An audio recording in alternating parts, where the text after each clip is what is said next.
দুধ আর সেমাই দিয়ে তো অনেক রকমের ডেজার্ট বানিয়ে খেয়েছেন, কিন্তু একবার এই কাস্টার্ড সেমাই বা নবাবী সেমাইটা বানিয়ে দেখুন। সত্যি বলছি, পরিবারের সকলের এতটাই পছন্দ হবে যে গরমে যখন ঠান্ডা ঠান্ডা কিছু খেতে মন চাইবে, আপনাকে এই ডেজার্টটাই বানাতে বলবে। বিশ্বাস করুন, একেবারে জলের মতো সহজ এই রেসিপিটা তৈরি করা। আর বাড়িতে যদি হঠাৎ করে গেস্ট চলে আসে, বুঝে না পান কী বানাবেন, তাহলে এই ডেজার্ট রেসিপিটা একবার বানিয়ে দেখতে পারেন। যেমন ঝটপট তৈরি হয়ে যাবে, তেমন খেতেও মজাদার হবে। গরমে একেবারে মন প্রাণ জুড়িয়ে যাবে। তো খুব সহজ একটা রেসিপি, আশা করছি আপনাদের ভালো লাগবে। তো হ্যালো এভরিওয়ান, কেমন আছেন আপনারা সবাই? আশা করি আপনারা সবাই ভালো আছেন and welcome to my channel.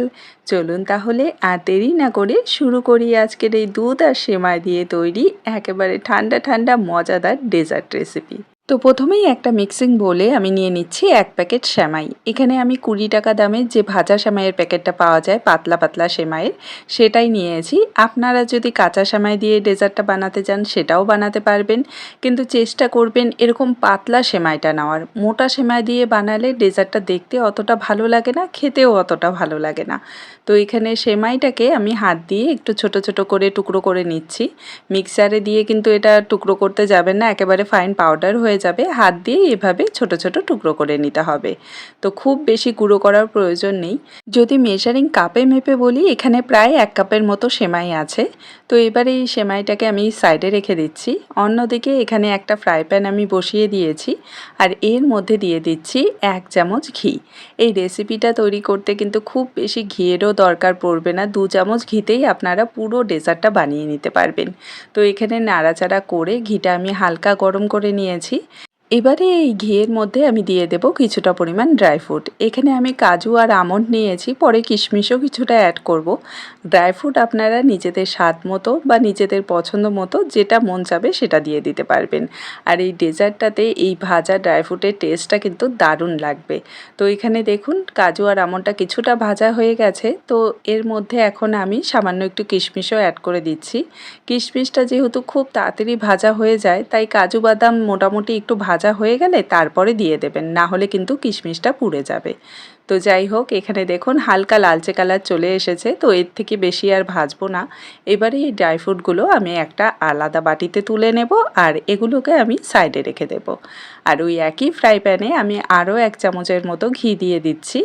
আর এবারে এই ঘিয়ের মধ্যে আমরা দিয়ে দেব সেমাই। যেহেতু আমি এখানে ভাজা সেমাইটা নিয়েছি, তাই খুব বেশি সময় এটাকে ভাজবো না। জাস্ট শুধুমাত্র ঘিয়ের ফ্লেভারটা যেন সেমাইয়ে চলে আসে, মোটামুটি 2 থেকে 3 মিনিটের মতো ভেজে নেব। আর আপনারা যদি কাঁচা সেমাইটা নেন, তাহলে হালকা লাল কালার আসা পর্যন্ত ওই সেমাইটাকে ভেজে নিতে হবে। তো এখানে সেমাইটা ভাজা হয়ে গেছে। এবারে এর মধ্যে চিনি অ্যাড করে দেব। মিষ্টিটা আপনারা নিজেদের স্বাদ মতো অবশ্যই কম বেশি করে নিতে পারবেন। আমি এখানে 1/4 কাপের মতো চিনি দিয়ে দিয়েছি, আর এটাকে ভালো করে একটু সেমাইয়ের সাথে মিশিয়ে নেব। আর তারপর এর মধ্যে আমরা দিয়ে দেব জল, যাতে সেমাইটা খাওয়ার সময় কোনো রকম কাঁচা কাঁচা মনে না হয়। তার জন্য আমি 3 টেবিল চামচের মতো এখানে জল দিয়ে দিলাম। আর খুব বেশি জল দিয়ে কিন্তু সেমাইটা সেদ্ধ করতে যাবেন না, কারণ চিনি দেওয়া আছে, চিনি থেকেও কিছুটা জল বেরিয়ে আসবে। তাই 3 থেকে 4 চামচ জল দিলেই যথেষ্ট। তো এখানে সব কিছু ভালো করে মিশিয়ে নিয়েছি। এবারে 2 মিনিটের মতো লো ফ্লেমে এটাকে হালকা একটু সেদ্ধ করে নেব। খুব বেশি সময় লাগবে না, দেখবেন ঝটপট এটা সেদ্ধ হয়ে যাবে আর জলটাও পুরোপুরি শুকিয়ে যাবে। এই যে দেখুন, 2 মিনিটের মতো আমি এটাকে ঢাকা দিয়ে সেদ্ধ করেছি। খুব সুন্দর একেবারে ঝরঝরে সেমাই কিন্তু এখানে তৈরি হয়ে গেছে। এবারে এর মধ্যে আমরা যে ড্রাই ফ্রুটটা ভেজে রেখেছিলাম সেটা দিয়ে দেব। আচ্ছা, এখানে একটা জিনিস বলে দিয়ে, আপনারা চাইলে কিন্তু এখানে চিনির পরিবর্তে কনডেন্স মিল্ক দিয়েও রেসিপিটা বানিয়ে নিতে পারবেন, সেটাও খেতে অসম্ভব মজাদার লাগে। তো এখানে ড্রাই ফ্রুটগুলো আমি সেমাইয়ের সাথে ভালো করে মিশিয়ে নিয়েছি। এবারে ফ্লেভারের জন্য এখানে আমি সামান্য একটু গোলাপ জল দিয়ে দিচ্ছি। আজকের এই ডেজার্টটা আমি রোজ ফ্লেভারের তৈরি করছি। আপনারা চাইলে এলাচের ফ্লেভার বা ভ্যানিলা এসেন্স দিয়েও কিন্তু এই ডেজার্টটা বানিয়ে নিতে পারবেন। তো ব্যাস, আমাদের সেমাইটা কিন্তু এখানে তৈরি হয়ে গেছে।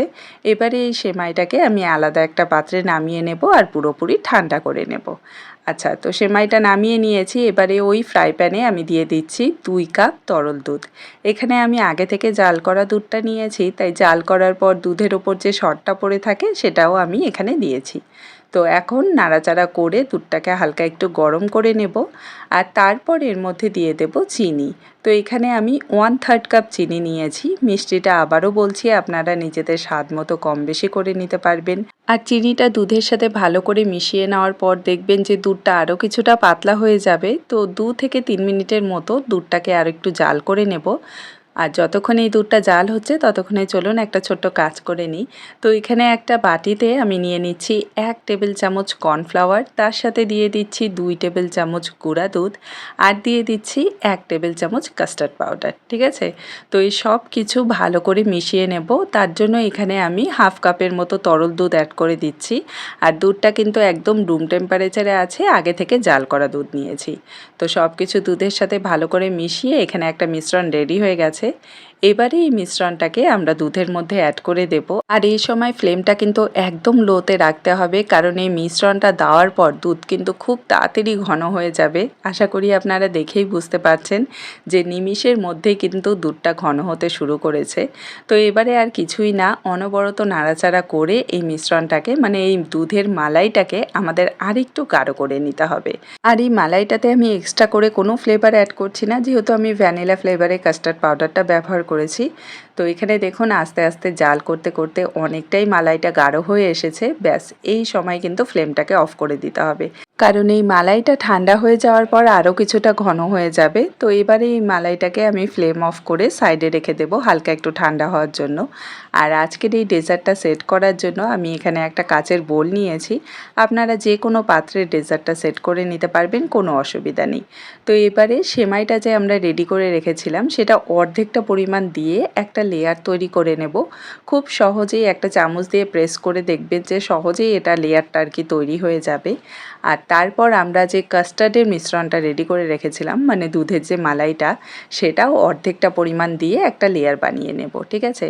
আর এই প্রসেসটা আবারও আমরা করব, মানে বাকি যে অর্ধেক সেমাইটা আছে সেটাও এই কাস্টার্ডের উপরে দিয়ে ভালো করে একটা লেয়ার তৈরি করে নেব। আর এই সেমাইয়ের উপরে আবারও যে বাকি কাস্টার্ডটা রেখেছিলাম সেটা পুরোটা দিয়ে খুব সুন্দরভাবে এটাকে লেবেল করে দিতে হবে। ঠিক আছে? তো এখানে 4টে লেয়ারের আমি ডেজার্টটা তৈরি করছি। আপনারা চাইলে 2টো লেয়ারেরও বানিয়ে নিতে পারবেন। তো এখানে আমি ভালো করে কাস্টার্ডটাকে মানে মালাইটাকে ভালো করে ছড়িয়ে দিয়েছি। এবারে সাইড দিয়ে আমি ওই ভাজা সেমাই সামান্য একটু করে ছড়িয়ে দেব, যাতে করে খুব সুন্দর একটা ডিজাইন হয়ে যায়, মানে দেখতে খুব সুন্দর লাগে। আপনারা নিজেদের পছন্দ মতো যেভাবে খুশি সাজিয়ে নিতে পারবেন। তো ব্যাস আমাদের সেমাইয়ের ডেজার্টটা কিন্তু তৈরি হয়ে গেছে। এটাকে এখন 2 ঘন্টার মতো ফ্রিজে রেখে দেবো যাতে ভালো করে সেট হয়ে যায়। চাইলে আপনারা এটাকে নবাবী সেমাইও বলতে পারেন বা চাইলে কাস্টার্ড সেমাইও বলতে পারেন। সত্যি বলছি খেতে জাস্ট অসাধারণ। একবার বানিয়ে দেখুন, এতটা পারফেক্ট প্রথমবারে আপনারা এই ডেজার্টটা বানিয়ে নিতে পারবেন। আর বিশ্বাস করুন পরিবারের সকলে খেয়ে আপনার প্রশংসা করতে বাধ্য হবে। এতটা নরম তুলতুলে এতটা সফট এই ডেজার্টটা তৈরি হবে যে মুখে দিলে একেবারে মিলিয়ে যাবে। আর লেয়ারগুলো আশা করি আপনারা দেখেই বুঝতে পারছেন কতটা সুন্দরভাবে বোঝা যাচ্ছে। তো খুব সহজভাবে আজকের এই ডেজার্ট রেসিপিটা আপনাদের সাথে শেয়ার করলাম। আশা করছি ভালো লাগবে। আর যদি ভালো লাগে আমাকে কমেন্টে জানাতে কিন্তু একদমই ভুলবেন না। দেখা হবে আরেকটি নতুন সহজ আর মজাদার রেসিপি নিয়ে। ভালো থাকবেন, সুস্থ থাকবেন। Bye bye.